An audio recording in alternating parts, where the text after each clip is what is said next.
good evening, afternoon, morning, or whatever you're watching this. I have no really say in the matter. It is another installment of Billboard Comics, and it's our recurring feature called Guiding Lines. It's my sensitive, smart, sarcastic, and dare I say sexy look at the next week's books. It's not sexy. But I digress. This is a look at next week's books, the new releases, which will be for Wednesday, August 13th, 2025. I am recording this early, so I just want to give you a warning ahead of time. There might be a lot of books that might fall off the release schedule. I'm going to Terrificon this week, and if you're seeing this when it posts on Friday, if I could get it posted on Friday, fingers crossed, hi! Say hi to me if you see me in the wild in Terrificon. Otherwise, you'll probably not have anything any different. But for me, just want to let you know, I'm recording early, there might be changes. So if something's on here that doesn't appear next week in new releases, do not yell at me. So without further ado, I just want to note newcomers here. If this is your first time here, thank you for stopping by. If you've been here before, welcome back. Thank you for coming back. Be sure to like, comment, and subscribe. It helps a lot. And also lets me know what segments of the channel you like the best. I know what gets the most views, but I don't know if what necessarily gets the most views is actually the ones that people find the most value for. But I digress. This is a listing of the new releases. I break it down to numerous categories. Today I believe there's 4. There's going to be the big book of the week, the new releases, books coming to an end, and facsimiles. Just to give you a heads up, so when you go to your local comic store next Wednesday, you know what to look out for. Now, with any further ado, let's get into it with our big book of the week. So, if you've been here, if you're a repeat customer here, you probably have heard me talk about the challenges of having the big book of the week here. You have some weeks will have the comic book coming out that is the obvious choice for the biggest book of the week. It's huge. You can't deny it. For me, it was like the Archie meets Jay and Silent Bob. I knew that I was going to cover that back when it was first solicited. Actually, I knew it was coming out even before it was solicited, but that's another topic for another video. Loeb and Lee returning to Hush 2 on Batman. That's another big one. Captain America #1 is another big one. You're able to figure out basically kind of how which ones be books a week on those cases. Then there's our week where there's nothing I could see that qualifies for that honor. They're all relatively good series, but nothing really major with major impact. So you have to pick and choose out of the ones they have there and figure out which one would be the big book of the week. Other ones, you have a whole bunch of good topics, and you have to narrow it down to one. Which one would be the best one there? Which one would be the best book of the week? This is kind of like this week here, too. There's a number of number ones that I might have liked to have covered here. However, some of them are from companies that solicited them weeks before they put on other editions of this show, and it still hasn't come out yet. So I'm not going to give it the main spot in case it doesn't come out. And some are just stuff that I might know about, but I might not know about, or might not want to learn more about, or whatever it is. I just don't feel comfortable covering it here. So it kind of whittled down to my selection right here. And my selection is kind of a little unorthodox, and I hope you go with me, and I hope you stay with me, and I hope everything is good with this, because the big book of the week this week is Uncle Scrooge, Earth's Mightiest Duck #1. Now, I know a lot of people have looked down on Disney-branded comics. They think that they're kid stuff, they're silly, there's no reason to collect them. Some people are mad interested in them. Some people who love Disney, collect Disneyana, have everything to do with Disney, go to Disney World or Disneyland every year, sometimes even several times a year.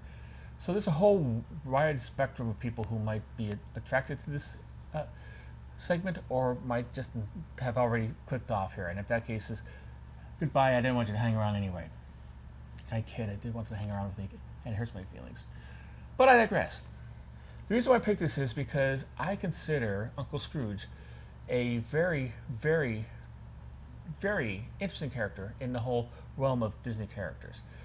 It is also the favorite character of one of my favorite people, the owner of one of my favorite comic book shops, Dave Romeo. I hope I'm not saying your name wrong. From Comics on the Green in Scranton, Pennsylvania. He is a big Uncle Scrooge fan. He has a a life-size statue of him in the store, and if you want to like really tick him off, you know what you need to do: go in there and ask him how much he's going to sell it for. You say, I'll give you $200 for that statue. He never wants to sell it. It's sentimental, and that would just like honk him off left and right. No, don't do that because he's a nice guy. Ask him to show you his duck, and ask him to get up on a chair to do it, and tell him Bill told you to do that. And you know that will be an inside joke between us that you won't understand. And I'm going on right now, so I don't have to just explain it. Scrooge McDuck is one of the few Disney characters that was not created by Walt Disney himself. He was created in the comic books. He is created in the story called Christmas on Bear Mountain for 4-Color Comics 178 in December of 1947. He was created by the legendary Disney duck artist Carl Barks. Carl Barks is renowned for the creativity and imagination he brought into the Disney comic books he wrote and drew, but he drew exclusively the duck characters. He did Donald Duck, Huey, Dewey, and Louie, and of course he created Uncle Scrooge from whole cloth, all by himself. And boy howdy, what a great character to have. If you don't know who he is, Scrooge McDuck is the uncle of Donald, who is a billionaire duck. He has more money than he could possibly count. He has so much money that he has a vault full of coins that he uses as a swimming pool, and he swims through it. He goes on a whole bunch of adventures looking for fame and fortune and money and all kinds of stuff like that. And usually takes his great nephews, Huey, Louie, and Dewey, with him, and they have a whole bunch of fun and all kinds of stuff. So it's been going on for almost 70 years now. Let me see here, 80 years. 80 years now, coming on 80 years. This character has been around, and like I said, he wasn't created by Walt Disney, but Walt Disney seemed to pick him up and embrace him. If you're my age, and maybe just a little bit younger, I think I might be. I was watching this probably at an age when I should have probably stopped. I was probably a little too old to watch this. But he started in the, I think, 1980s and 1990s cartoon called DuckTales. That's part of the Disney Adventure Hour. I believe they also had it was shared space with, I believe, Chip and Dale Rescue Rangers. I loved it. I could never admit it to my kids at school because, like I said, it's way too old to be watching it. But I found it totally charming and then a totally great, entertaining show for me, even at that young age. It was revamped a couple years ago with ideal casting of the Scottish Scrooge McDuck with David Tennant, as you know. David Tennant is just collecting iconic characters for him to actually have in his repertoire, and he kicks butt in all of them. But he is Scottish, so he doesn't have to fake the accent. But he has been in popular culture for, like I said, almost 80 years, and he's still going strong. And you see when Marvel doing Disney, this is also another oddball. Usually when you do Disney, it's the whole what if Goofy became Spider-Man kind of thing. Some stuff that kind of like ties into the Marvel universe as a whole, doesn't stand up by itself. They usually don't parlay in the actual like Disney Anna place. It's kind of like, it's more of a kind of like a marriage between Marvel and DC. However, this one I believe is just unabashedly a Uncle Scrooge story with no crossover to the Marvel universe. Another interesting stuff about this, it's written by Jason Aaron. Jason Aaron is one of my favorite authors of all time. He is, I fell in love with his work when he was on Scalped. He also did a run on The Punisher, which was really good. He's currently doing the Absolute Superman book, which I had a slow time getting into, but he wrote one of the best Destruction of Krypton issues ever I've ever seen. So for me, he could do very little wrong. He did the Namor series a little while back. I think he's done pretty much everything from like a lot of X-Men books and stuff like this too, if I'm not mistaken, but I could be. He also did a good run on Thor, and some of his work was used in the Thor Love and Thunder movie. So he's a really good author. So having him, who is basically used to like big, burly men, usually with machine guns, usually with crime and backstabbing and stuff like that, doing Uncle Scrooge is like, you might think like, what does Marvel have on him? Is there like some kind of tape someplace that we need to see, or should we like have him blink twice to see if he needs to be rescued or something? He asked for this. He's a big fan. From what I've seen in like interviews, he's a big fan of Uncle Scrooge. So he really wants to do this. And I have learned that when like writers get a chance to do something they really, really want to do, it turns out to be really good. He did a one-shot with this last year, I believe. And I guess it went over so well, they're getting like a mini-series. This is going to be a 4-issue mini-series. So I can't wait to pick it up. And this is why I like bring up to your thing out there. Just like, if you're looking for something, I know it's Uncle Scrooge. I know it's Disney. It's not necessarily exclusively kids stuff. Sure, you can probably get it for your child or your nephew or whatever you want to, but you can also give it to read yourself. It's probably going to be really fun, really good, and just give it a shot if you're in there. You have an extra $4.99. So let me go over the specifics now. It is $4.99 for 32 pages. It's going to be a 4-issue miniseries. Again, written by Jason Aaron. There's going to be 3 artists on it. It's going to be Mahmoud Asrar, Giuseppe Camuncoli, and Ciro Kangiel-Alusi. 3 pretty good artists there. I've seen that Ciro guy and other stuff here, and like I remember I had a really hard time with his last name. Hopefully I nailed it a little bit better this time. And the cover will be by Gabriel Dell'Otto. A lot of creators you don't normally see on Mickey Mouse or Duck books. This project will be supported by a series of 4 variant covers. First up will be 2 open order covers. One by Jay Gonzo and one by Mark Brooks. The 2 incentives will be a 1 in 25 by Chrissy Zulo Uminga and a 1 in 100 of the Gabriel Dell'Otto, but it's going to be a virgin cover. Next up, let's cover the new series.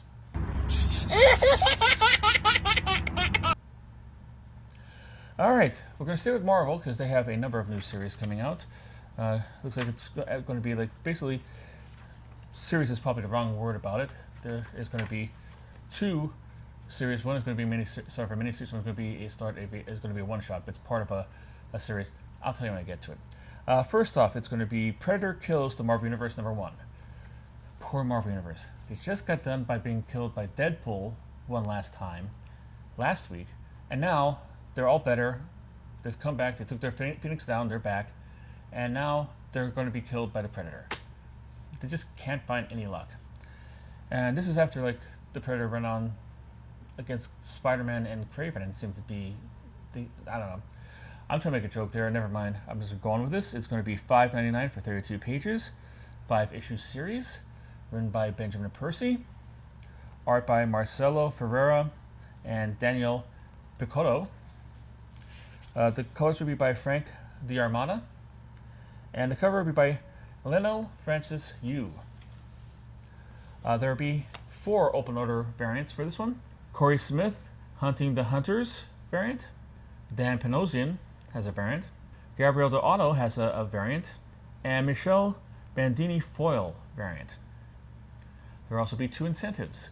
A 1 in 25 by In Hyuk Lee, and 1 in 100 by Gabriel Dell'Otto, but only a virgin cover.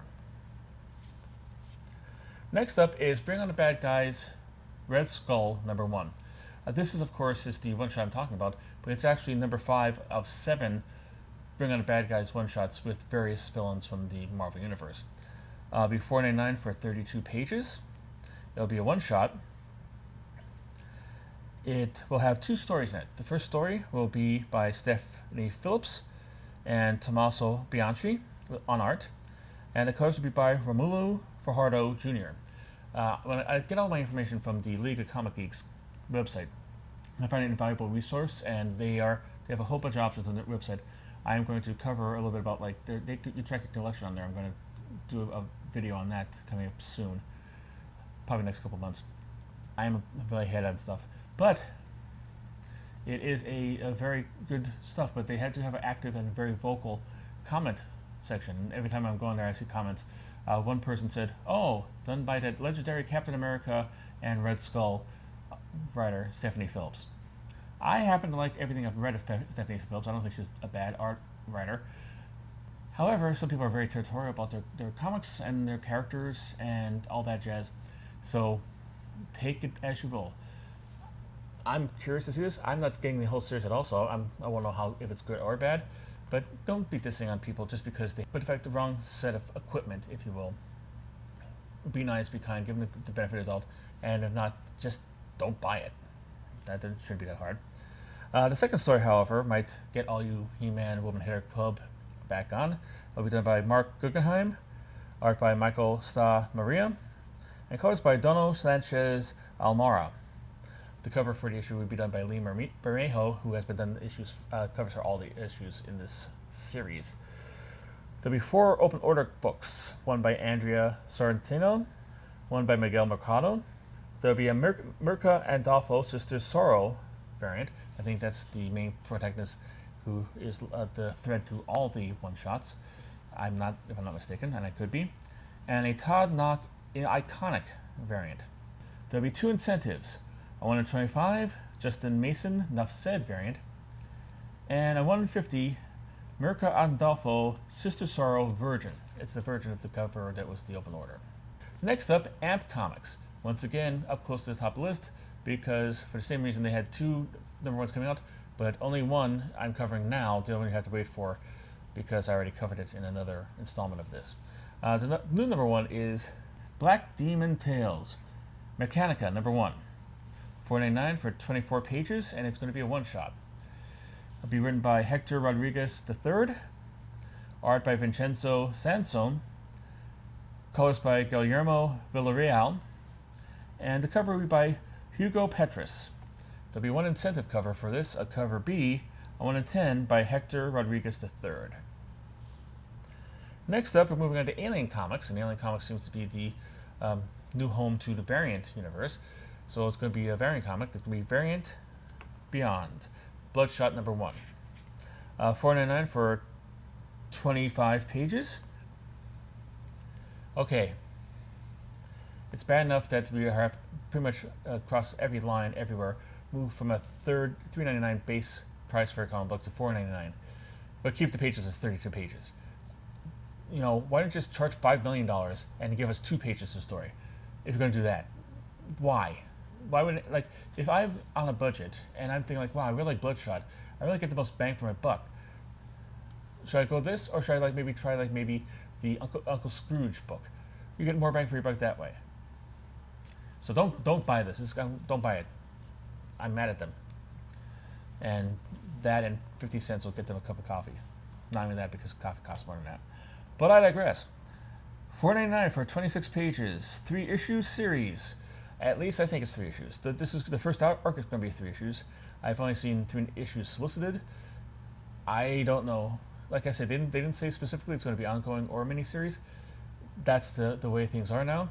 I have tried to do a little more due diligence, and I found some answers online about some of these series, about whether they're miniseries or not. The AMP one, I had to do some research and found that was a one-shot.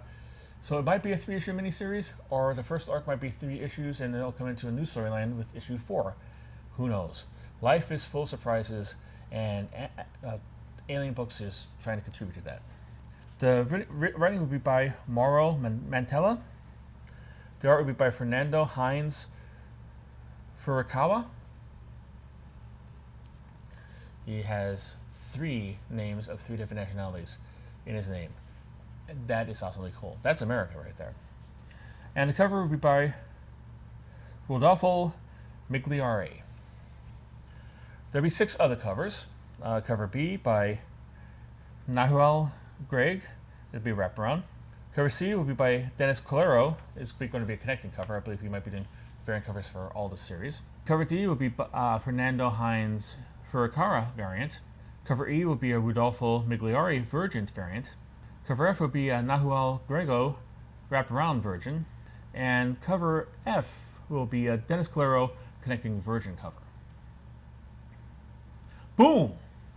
Is back with a new issue this way. Mighty Morphin Power Rangers / Teenage Mutant Ninja Turtles 3, number 1.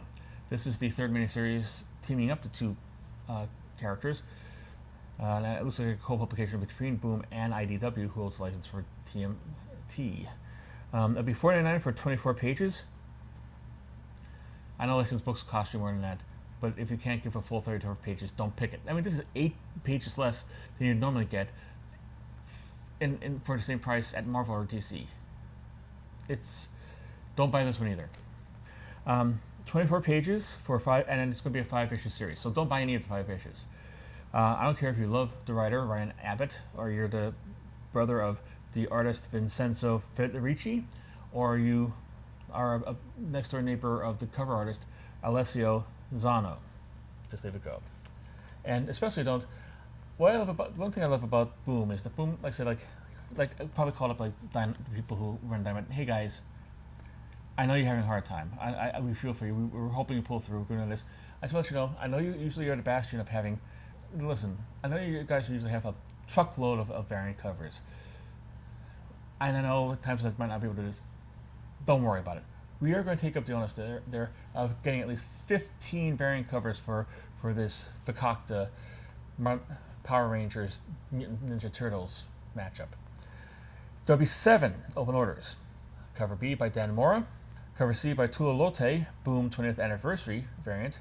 Cover D will be an intermix design. It looks like it's just a logo on the cover. Cover E will be by Alessio Zono, foil version. Cover F will be blank. Cover N will be by Declan Shalvey. And cover O will be a virgin variant of the Dan Mora cover. There will also be 7 incentives. Cover G, a 1 in 10 by Alessio Zono. It'll be a black and white version of his main cover. Cover H will be a 1 in 20 by Tula Lotte, Boom 20th Anniversary, but it's going to be virgin this time. Cover I will be a James Stokey Virgin, 1 in 20. That's going to be a 1 in 25. Cover J will be a 1 in 50 of the Declan Shalvey cover, but a Virgin. Cover K will be a 1 in 100 of the James Stocco Virgin, but it's going to be a foil Virgin.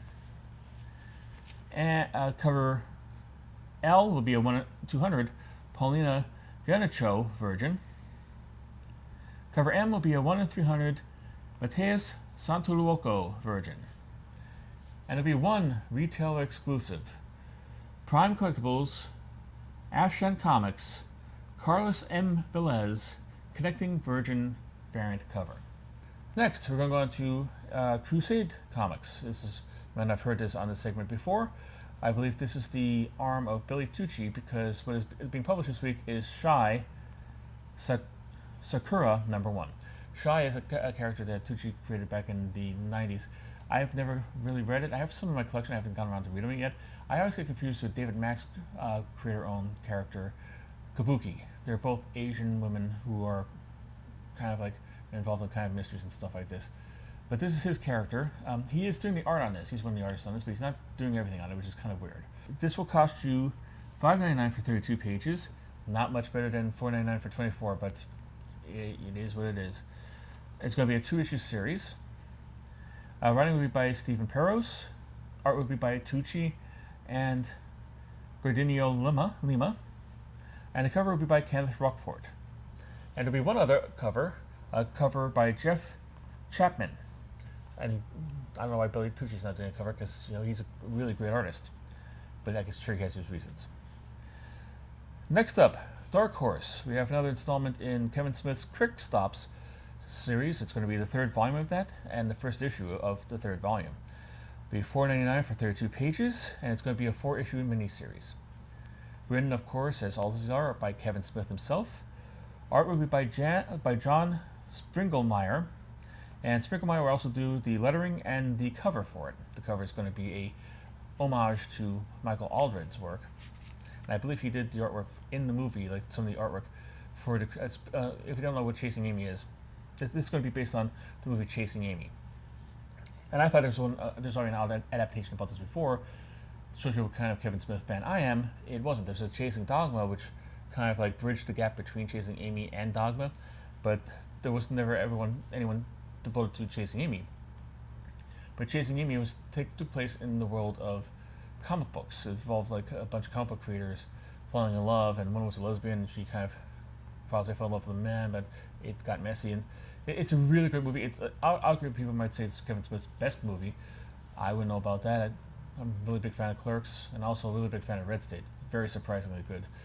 But some of the artwork done in there, like how they have like people doing the artwork for the people doing the artwork in the movie, was Michael Aldred. So the cover is going to be a tribute to that. There'll be one other cover as well, cover B by Katie Bettini. Next up, we have a new one from DC Comics. Superman, the Kryptonite Spectrum #1. Now, since the Superman movie, there's been 50,000 Superman comic books out. What makes this one different than all the rest? It is done by the creative team from Ice Cream Man. If you know, you know. If you don't, it's an Image comic book. I believe it's really weird and bizarre. I haven't read it yet, but this is one of the things I might try to get on trade at some point to try to catch up on it. I heard a lot of good things about it. This will be $5.99 for 32 pages, and it'll be a 5-issue series. Stop it. Stop it. Stop it with the pricing. I know we're in a recession. I know there's tariffs. I know there's stuff like this. Everybody's being hit. We don't need to have a $5.99 book for which, despite the quality of creators involved, is a fringe Superman book. It's like, well, the fans of Ice Cream Man are going to buy this, so we just jack the money up and get all the money off them as we possibly can.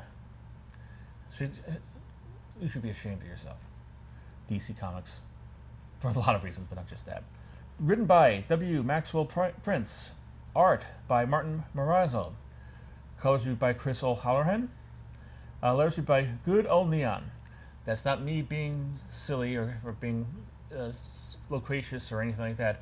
That is how he is addressed and referred to in the League of Comic Book Geeks write-up for this issue. So, I don't know if it's a company, I don't know if it's a person, I don't know if it's an ethereal idea that somehow creates letters from the ether, but Good Old Neon is doing the letters on this. The cover will be by Martin Morazzo on art and Chris O'Halloran on colors. There will be 3 open order covers. A cover B by Tula Lote, a cover C by Ron Ferreira, and a cover D is going to be a Wes Craig foil variant. There'll be 1 incentive, a cover E, a 1 in 25, by Alex Ekman-Lon. Next up, we have IDW coming up with one. It's going to be looks like a one-shot in the Monster High series. Monster High, Party Monster, sorry about that. Party Monster, not an animal, Monster High, got it. #1, $3.99 for 32 pages, more like it.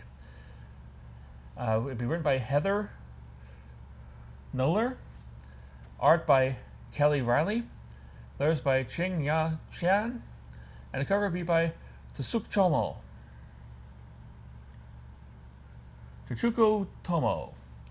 The cover will be by Tetsuko Tomo. Next up, Only Press has a sequel coming out, Seminary Kids Run Rabbit. I believe, I forget I know Cemetery Kids series that came out beforehand. It's a story about kids who get sucked into a video game, and it's a horrible experience and they barely make it out alive. There's a sequel to that now. So it did so well, and it was so popular and so well received, it's getting a sequel. $4.99 for 32 pages, 6-issue miniseries. Written by Zach Thompson, art by Daniel Irizarry, colors by Brittany Peer, and a cover by Daniel Irizarry. There will be 2 open order covers for this, a cover B by Martin Simmons, and a cover C by Gege Shaw. And 1 incentive will be a cover D of the Martin Simmons cover, but a virgin. Next up, we have Udon. For a second, this took me a long time to actually figure out if this is actually a new issue or a repeat of an extra issue, because there have been other issues that have the similar naming that have been solicited twice already on here. So if this has already been mentioned before, I apologize for it. I don't think it has, but I'm running the assumption that I checked, I tried, it looks like it's a new issue, new series, and if it isn't, just, write me a letter of dismay in the actual comments. It's going to be Mega Man Zero Timelines, #1. $4.99 for 32 pages, and it's going to be a one-shot. It'll be written by Ian Flynn, with art by Hanzo Steinbach. We'll have 1 open order cover, cover B by Jeffrey Chamba Cruz, and 1 incentive, cover C, a 1 in 5 by Hanzo Steinbach. And that's all for the new issues, but let's go to a feature on this sub-feature of this feature I like to call Let's Try This Again. Again! There are 3 issues here that I have covered already previously in this series. It is There are two from Dynamite.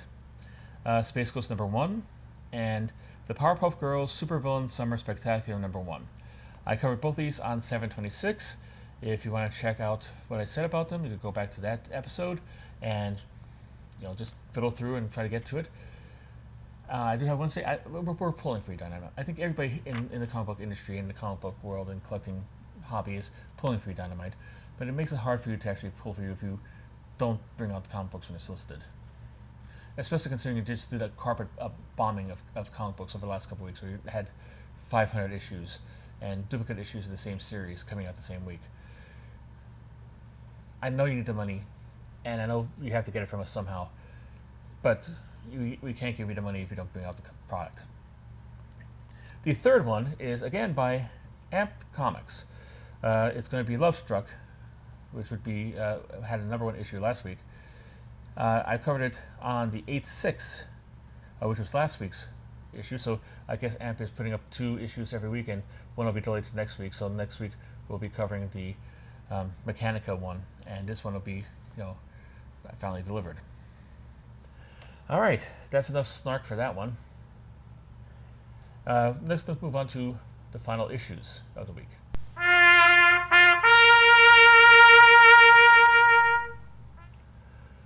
Alright, the final issues. We're going to start off with Marvel again. Giant Size X-Men #2, $4.99 for 48 pages. This is the final of the one-shots featuring Miss Marvel, where she travels back through time and hits all the major X-Men or mutant-themed crossover events, and tries to stop Legion from ruining them and turning them out to be far worse than they actually originally were. It's been a long time coming. I've read a couple of these. I don't know if I got all of them. I have to double check and be sure, but it really didn't impress me all that much. But here it is, coming to an end. You don't have to worry about it anymore. It has 2 stories in it. Story #1 will be by Jackson Lansing and Colin Kelly, art by Adam Kubert, with colors by Laura Martin. That's a great pairing. All 3 of them, all 4 of them actually. Technically, 2 of my writers. Story 2 will be by Jed McKay, and art by Cafu. There will be 3 open order variants for this. Cover by Cafu, spoiler variant. Ivan Talavera has a variant, and a Lionel Francis Yu variant. There'll be 2 incentives. A 125 by Netho Diaz, and a 150 by a version of the Ivan Talavera cover from above. Another book coming to the end from Marvel is New Champions with #8. $3.99 for 36 pages. Writing will be by Stephen Fox, art by Ivan Fiorelli, colors by Arthur Heisel, letters by Travis Lanham, and the cover will be by Fiorelli and Heisel, doing art and colors respectively. Image has a whole bunch of final issues coming out, or at least 3. For me, that's a whole bunch, because I have to say them and my throat's dry. I forgot to get a soda before I sat down. First up, Bug Wars #6. This might be a final issue for now. This list says it's the end of the first arc, or the first installment, the first volume of it. So this might be coming back later on, probably with a new #1 in a sequel format. So be on the lookout for that, but for the time being, it is going away for at least a little bit. It will be $4.99 for 48 pages. Once again, one of my favorite writers, Jason Aaron. I totally flew under the radar. I didn't get pick up this one. I'm sorry, Mr. Aaron. Art by Mahmoud Asrar, colors by Matt Wilson, and letters by Becca Carey. The cover will be by Mahmoud Asrar, and the colors with colors on it by Matt Wilson. There'll be one other cover, a cover B by Mike Del Mundo. I Was a Fashion School Serial Killer will come to an end with #5 this week. $3.99 for 32 pages, written by Doug Wagner, art by Daniel Hilliard, colors by Michelle Madsen, letters by Ed Dukeshire, and a color by Daniel Hilliard on art and Michelle Madsen on colors. There'll be two variant covers for this. One open order variant, cover B by Daniel Hilliard, Bloodbath variant. It is the main character in a bathtub full of blood. I believe her last name is Bathory, so if you know, you know. And there'll be one incentive, cover C, a 1 in 10 by Vinny. You know, Vinny. Vinny's doing the cover. He's got to pick it up. Vinny will love you for it. You know, he's a good guy. He's a good guy. Take care of Vinny. I'm sorry, Vinny. And also, the last issue coming from Image is Golden Rage, Mother Knows Best, number 5. $3.99 for 32 pages. This was written by Chrissy Williams. Art by Lauren Knight.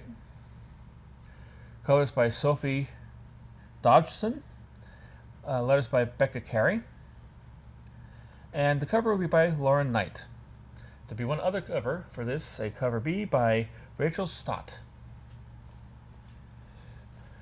DC Comics has a series coming to an end. It will be Peacemaker presents the Vigilante / Eagly double feature, number 5. $3.99 for 32 pages. There will be 2 stories in it. I don't know who's doing which because they didn't specify on the League of Comic Book Geeks website. But the writers on these one will be done by Tim Seeley, one by Rex Ogle. On one of them will be by Matteo Loli. The other one will be by Mitch Gerards. And Gerards will be doing the cover on this. There'll be 2 other covers for this issue. Cover B by David Talski, and cover C by Doug Monkey. Mad Cave has a series coming to an end, Pastime. This is the vampire baseball kind of mix-up, matchup, horror kind of thing. It's coming to an end this week, written by Joseph Harris, with art by Russell Mark Olson, letters by Carlos A. Mangual, and the cover will be by Mark Chiarello. Mark Chiarello is a really good artist. He was, I think, the art director at DC Comics for a long time. So he does very good artwork. So it's kind of like a really classy guy to have do your stuff. All right, next up, BattleQuest Comics has an issue coming to the end. The Trident of Arella, Corazon, number 4. $4.99 for 32 pages. Writing and art by Lee Moyer. Pencils and inks by Melissa Spandry. I guess there's sharing the art duties. Letters by Susie Lee. And the cover will be by Anton Oksunek. And there's one entry in this subfeatures. Let's try this again. Again! All right. Greenhorn, number 3. This is a final issue for a limited series. I believe it's the final issue from Keenspot. I originally covered it back on the 9th of July of 2025. So it didn't come out then, so it should be coming out on the 13th. So be on the lookout for it. All right, now we are up to our final installment.